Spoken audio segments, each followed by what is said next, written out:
পৃথিবীর প্রধান প্রধান 20টি ধর্ম থেকে মিরাজের কাহিনী। অবাক হচ্ছেন? অবাক আর কিছু নাই। মিরাজ অর্থাৎ ঊর্ধ্বগমন, আল্লাহ পাকের সাথে অনেকেই দেখা করতে গেছেন, কিন্তু এই বিষয়গুলো আমাদের আলেমরা বলে না। কেন বলে না সেটা আমি জানি না। আজকে আমি আপনাদের শোনাবো কমপক্ষে 20টি ধর্ম থেকে সেই মিরাজের কাহিনী। চলেন শুরু করি। সনাতন ধর্মের কথা আগে বলবো, কারণ কি বয়সের দিক থেকে তো তাকে একটু সম্মান করতেই হয় নাকি। সনাতন শব্দ তো চিরন্তন বা পুরাতন বা আদি, তাই না? এই আর কি। তো এই সনাতন বা হিন্দু ধর্মেও কিন্তু মিরাজের কাহিনী আছে। আগেকার দিনে বহু পুরোহিতরা, ধর্মগুরুরা প্রায় স্বর্গে যেতেন ঈশ্বরের সাথে বা ভগবানের সাথে বা আল্লাহর সাথে বা সৃষ্টিকর্তার সাথে দেখা সাক্ষাৎ করার জন্য, এরকম কাহিনী আছে। আর স্বর্গের যে দ্বার রক্ষক ছিল জয় বিজয়, স্বর্গের দ্বার রক্ষক তো দারোয়ান ছিল জয় বিজয়, আর স্বর্গের যিনি দেবতা তার নাম আছে ইন্দ্র। আমাদের ইসলাম ধর্মে স্বর্গের রাজাকে রেদওয়ান, নরকের রাজাকে মালেক। তো হিন্দু ধর্মেও নরকেরও রাজা আছে, তার নাম আছে যম। নরকের রাজা আছে যম, আর স্বর্গের রাজা আছে ইন্দ্র।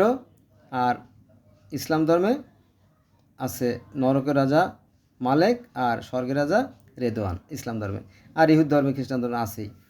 আচ্ছা, বৌদ্ধ ধর্মে মিরাজ বলেন কি ভাই? আপনি এত পুরাতন গাঁজা খাইছেন?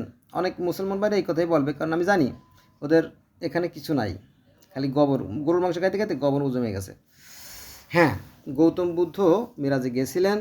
আপনারা ইউটিউবে যে বা গুগলে যে সার্চ দেবেন যে গৌতম বুদ্ধের স্বর্গে আহরণ, দেখবেন যে গৌতম বুদ্ধ সবাই তার যে অনুসারী যারা ছিল তাদের সামনে থেকে শাঁ শাঁ শাঁ শাঁ করে করে করে আস্তে আস্তে আস্তে আস্তে একে মহাশূন্যে চলে যাচ্ছে, মেঘের আলে চলে গেছে এভাবে।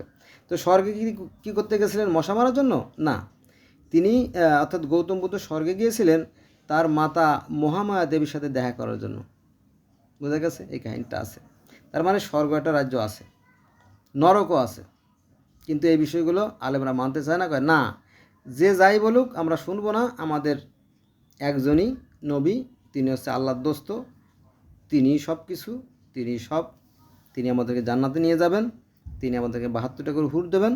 এই, আমরা অন্য কারো বশ্যতা স্বীকার করবো না। ঠিক আছে বাবা, তোমার যা খুশি তাই করো। তাহলে এই মিরাজের কাহিনী সনাতন ধর্মে আছে, গৌতম বুদ্ধের কাহিনীতেও আছে, অর্থাৎ বুদ্ধ ধর্মে আছে। তারপরে গ্রিক ধর্ম এবং রোমান ধর্মে সেই যে ঈশ্বর, যিনি ঈশ্বর, তিনি হচ্ছে কাওয়াস। সেই কাওয়াসের সাথে তাদের যে পুত্র ছিল জিউস এবং আরও যারা ছিল তাদের সাথে কী হতো? দেখা সাক্ষাৎ হতো, কথা হতো, তাই না? ইত্যাদি ইত্যাদি। তো পিতা হচ্ছে স্বর্গের কাওয়াস, এর সাথে সন্তানদের যুদ্ধ হয়। জানেন তো যে ওই গ্রিক ধর্মে গ্রিক ধর্মে আপনার টাইটানদের সাথে অলিম্পিয়ানদের যে যুদ্ধ হয় আর কি, মানে স্বর্গের যুদ্ধ আর কি হয়, প্রচণ্ড যুদ্ধ হয়।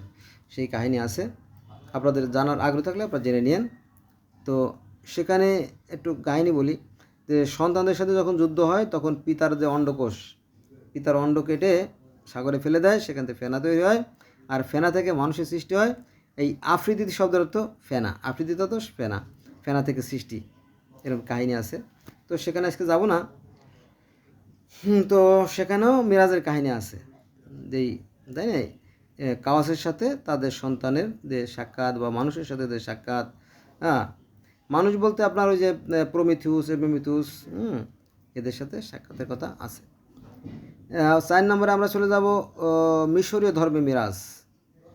মিশরে যিনি সৃষ্টিকর্তা তিনি এবং প্রথম মানব সু এবং প্রথম মানবী দেবনাথ একসাথেই বসবাস করতেন। পরে ওই প্রথম মানব সু এবং প্রথম মানবী দেবনাথের যে 2 ছেলে হয়, একটা আছে ওসারিস এবং আরেকটা আছে শেদ। এদের মধ্যে প্রচণ্ড যুদ্ধ হয় 80 বছর ধরে। এই যুদ্ধ যুদ্ধ যুদ্ধ যুদ্ধ আর থামতে চায় না। ফলে সৃষ্টিকর্তারা তিনি বিরক্ত হয়ে যান। ভাবছিলাম যে আমার সন্তান তুল্য সু এবং তেপনাথের ছেলেমেয়েরা আমার সামনে খেলাধুলা করবে, আমি তাদের খেলাধুলা দেখব, আমি আনন্দ উপভোগ করব, কিন্তু এরা অসভ্য হয়ে গেছে, বেয়াদব হয়ে গেছে, আমি আর এখানে থাকবো না। তখন রাগ করে বাতাসের দেবতাকে বললো, নুটকে বলো, নুট, বলো জি হুজুর, জি ভগবান, বলো তুমি আমাকে স্বর্গে নিয়ে চলো তো বাবা, আমি এখানে থাকতে চাই না। বলো ঠিক আছে চলেন। তখন তিনি সেই স্বর্গে চলে গেলেন। সাথে আবার ওসাইরিস আরও কিছু দেবতারা ছিল, তারা বলল যে হুজুর আপনি যখন চলে যাচ্ছেন আমরা ওই পৃথিবী থাকবো না, এই নোংরা পৃথিবী। তখন তারাও সেই গরুর উপরে চড়ে স্বর্গে চলে যায়। বোঝা গেছে? স্বর্গে যাওয়া মানে কি? তাও ঈশ্বরের সাথে দেখা সাক্ষাতের কাহিনী সেখানে আছে। ঈশ্বরের সাথে দেখা সাক্ষাৎ করার মানেই তো মিরাজ বা ঊর্ধ্বগমন। ঊর্ধ্ব দেশে সেই দেবতারা চলে যায়।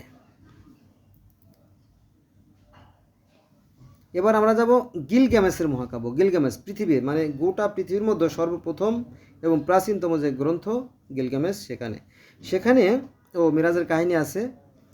সেখানে স্বর্গের যিনি দেবতা তিনি হচ্ছেন রা। স্বর্গের দেবতা তো স্বর্গেই থাকেন। তো উনি দেবী আরুরুকে বললো, হে দেবী আরুরু, তুমি মাটি দিয়ে মানুষ তৈরি করো। তার বললো ঠিক আছে, মাটি দিয়ে মানুষ তৈরি করলাম। পরে এই মানুষগুলো আবার দুষ্ট হয়ে যায়, বিশেষ করে গিলগামেশ খুব অত্যাচারী হয়ে যায়। সে অত্যাচার শুরু করে। তখন আবার স্বর্গ থেকে সেই আনু আবার পৃথিবীতে আসে। আইসা দেবী আরুর সাথে দেখা করে, বলে হে দেবী আরুরু, বলো জি ঈশ্বর বলেন যে তুমি একটা গরু তৈরি করো। কেন গরু তৈরি করব?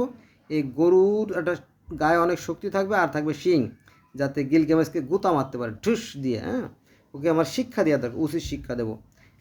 ঈশ্বর যেহেতু অনেক কষ্ট করে অনেক সুন্দর করে মানব রচনা করছেন, তো এই মানুষকে তিনি সহজেই ধ্বংস করতে চান না। তিনি তাদেরকে হিদায়তের জন্য কিছু সময় দেন। বড় দয়াময় প্রভু, জালিম পাপীকে অতি সত্তর শাস্তি দেয় না কবু, তাই অনুতাপ আর সংসদে দুরন্ত অবকাশ, তারপরে দুর্বৃত্ত জীবনে আসে অভিশাপ। মানে সৃষ্টিকর্তা কিছু সময় দেন যে এই সময়ের মধ্যে তাদের সংশোধন হয়। মনে করেন যে ইসলাম ধর্মের তালাকের কাহিনীটা বলি, যে বউ যদি খারাপ হয়, বউ যদি ঘন ঘন সমস্যা সৃষ্টি করে, তখন সালিশি মিটিং আটাক করার মাধ্যমে যদি সংশোধন হয় ভালো, আর যদি সংশোধন না হয় তখন তালাক। কারণ ইসলাম ধর্মে শুধু নারীরাই অন্যায় করে, পুরুষরা দেবতা তো, পুরুষরা কখনো অন্যায় করে না। আর পুরুষদের অন্যায় কোনো অন্যায় না, কারণ উনি তো ভগবান, দেবতুল্য, বোঝেন না? এই জন্য দেবতারা যত অন্যায় করুক সেটা অন্যায় বলে গণ্য হবে না। এই জন্য ইসলাম ধর্মটা কি ধ্বংস হয়ে গেছে। কিন্তু এরা বুঝতে পারে না নারী যে একটা সুন্দর সৃষ্টি। স্টিফেন হকিং বলছিল যে নারী হচ্ছে সৃষ্টিকর্তার এক বিস্ময়কর সৃষ্টি। আর কবি নজরুল বলছেন যে ওগো নারী,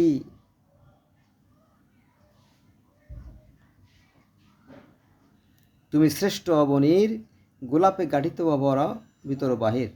ওগো নারী, তুমি শ্রেষ্ঠ অবনীর, গোলাপে গঠিত তব ভিতর বাহির। সবিস্ময়ে তাই বারবার তাই মনে হয়, তুমি তো গোলাপ ছাড়া অন্য কিছু না। গোলাপ একটা সুন্দর জিনিস, এটার যেমন সুইট স্মেল আছে, মধু আছে, ঘ্রাণ আছে।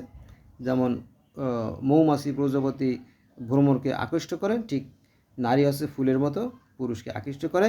ফলে তাদের মধ্যে পরাগায়ন ঘটে, মিলন ঘটে এবং নতুন প্রজন্ম সৃষ্টি হয়। এভাবে সৃষ্টি গতি দ্বারা টিকে থাকে। এটা সৃষ্টিকর্তারই বিধান।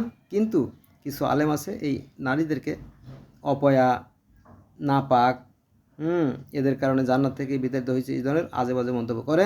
এই সমস্ত আলেমরা কিয়ামতের দিন ধরা খেয়ে যাবে। নারী একটা সুন্দর জিনিস। নারী পুরুষের জীবনে একটা অত্যন্ত মানে কি বলবো, মানে great presentation from Almighty Creator for the men. Woman is a great presentation for the men. এরকম বিষয়টা কি, মানে নারী হচ্ছে একটা শ্রেষ্ঠ নিয়ামত পুরুষের জন্য, নারীর জন্য পুরুষ একটা শ্রেষ্ঠ নিয়ামত, যদি কেউ বুঝতো। যাক, মূল কথা আসি। তো সেই গিলগামেশের মহাকাব্য আমরা জানি যে স্বর্গের রাজা যিনি আল্লাহ, আনু, তার সাথে এই মানুষের সাথে দেখা সাক্ষাৎ হয়েছিল। ওই যে মাটি দিয়ে মানুষ তৈরি করেছিল দেবী আরুরু, সেই। তো সেখানেও মিরাজের কাহিনী আছে। এবং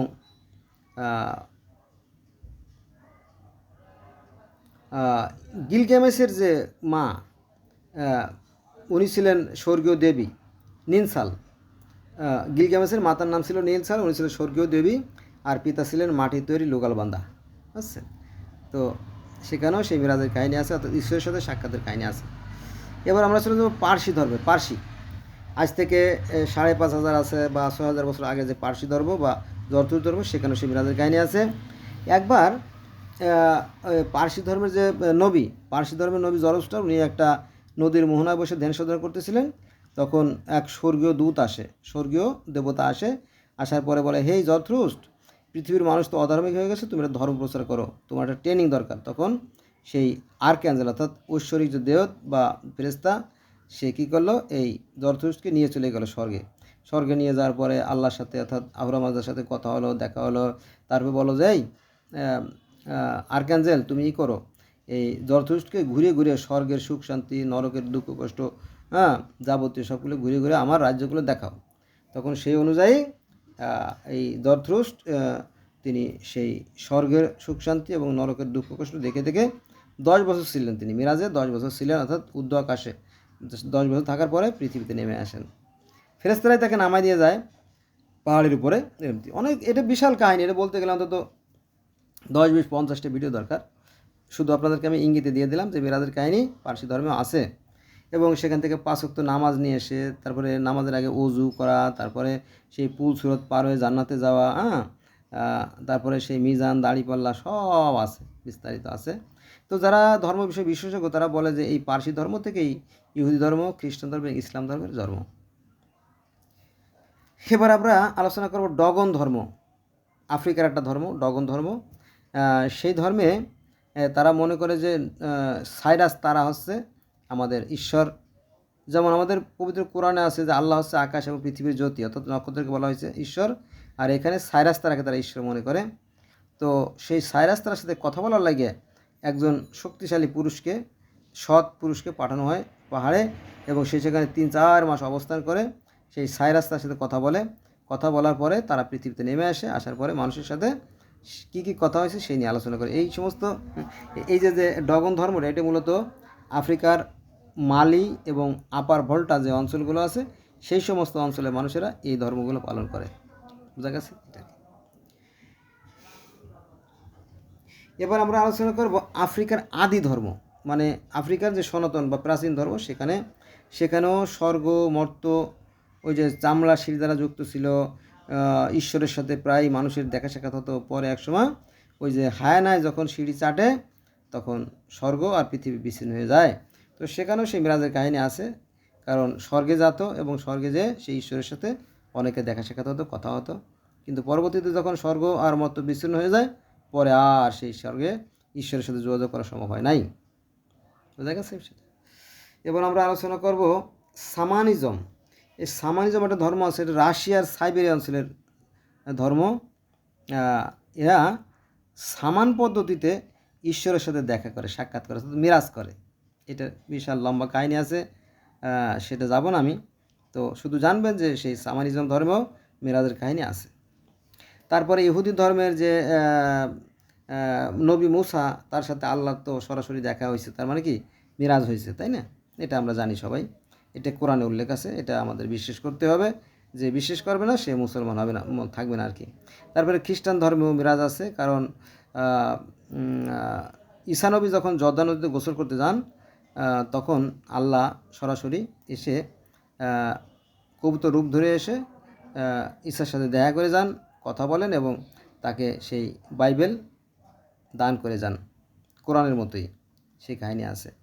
আর ইসলাম ধর্মের মিরাজ তো আপনারা জানেন, তাই না? এটা যেহেতু আমি মুসলমানের সন্তান, তো ইসলাম ধর্মের মিরাজ আমরা জানি যে এটা আছে সূরা বনী ইসরাইলের 1 নম্বর আয়াতে, যে এক মহিমান্বিত রাতে সৃষ্টিকর্তা আল্লাহ নবী মুহাম্মদ সাল্লাল্লাহু আলাইহি ওয়াসাল্লামকে উদ্যোগমরে নিয়ে গেছিলেন তার বন্ধু সাক্ষাৎ করার জন্য। এটা আর কি। তারপরে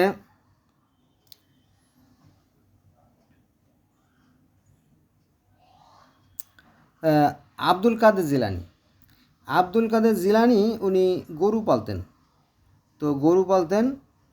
তো ওনার বয়স যখন 17 বছর, তখন গরু তার সাথে কথা বলে, এই আব্দুল কাদের, তোমারে তো করা হয় নাই, এই গরু পালার লাগে, আমাকে পালার লাগে তোমাকে সৃষ্টি করা হয় নাই, তুমি ঈশ্বরের সাথে দেখা করো, সাক্ষাৎ করো। ওই যে মিরাজের কাহিনী থেকে তো আব্দুল কাদের কাহিনী আছে। হ্যাঁ, হজরত মুহাম্মদ সাল্লাল্লাহু আলাইহি ওয়াসাল্লাম যখন 7ম আকাশে চলে গেলেন, চলে যাওয়ার পরে একটা মুশকিল হয়ে গেল, কিছুটা জায়গা সামনে গ্যাপ ছিল, সেই জায়গাটা যাইতে পারতেছিল না।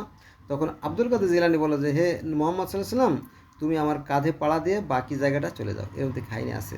সত্য না মিথ্যে সেটা যাচাই করার যোগ্যতা আমার নাই, আমি সেটা করবো না, এই আর কি। তো এরকমটি পৃথিবীর বহু ধর্মে 20টা 25টা 30টা 50টা 100টা বহু ধর্মে এই মিরাজের কাহিনী আছে। বন্ধুরা, আজকে এই পর্যন্তই। সবাই ভালো থাকবেন। আল্লাহ হাফেজ। মিরাজ, মিরাজ মানে উদ্যোগমন, অর্থাৎ সৃষ্টিকর্তার সাথে সাক্ষাৎ। আরও বহু জায়গা আছে, সেখানে যাব না। ধন্যবাদ সবাইকে।